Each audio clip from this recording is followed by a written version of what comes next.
Oh, ngayon, etong hamon sa iyo ngayon, John Vic, kung talagang hindi yabang ang pinagsasabi mo.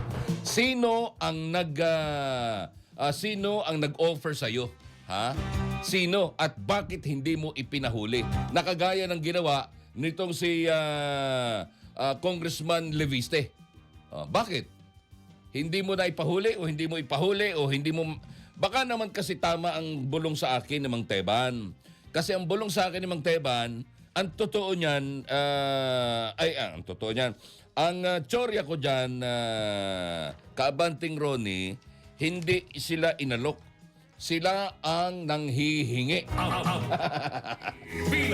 Kaya sabi ko, hindi kaya totoo yun? Oo, baka nga. Baka binabaliktad lang, masabi lang, o mema lang, di ba?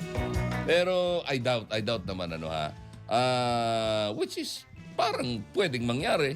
Kasi kilala naman itong gobyerno ito sa buong mundo na itong kasalukuyang gobyerno ito ang pinakakorap na gobyerno sa kasaysayan ng Pilipinas. Ronnie Ramos, Abante. Kaya, John Vic, ang hamon sa iyo, sino? Sino ang nag-alok sa iyo at bakit hindi mo ipinahuli? Kagaya ng ginawa ni Congressman Leandro Legarda Leviste. Ronnie Ramos, Abante Pilipinas. Di ba ka? Ayan ho tanong na tungkulin mong sagutin sa harapan ng taong bayan. Iniyabang mo na ipinagmalaki mo pa. Pero wala ka namang mema o wala ka namang binesa, sabi niya. Wala kang sinabi. Puro daldal, puro yabang.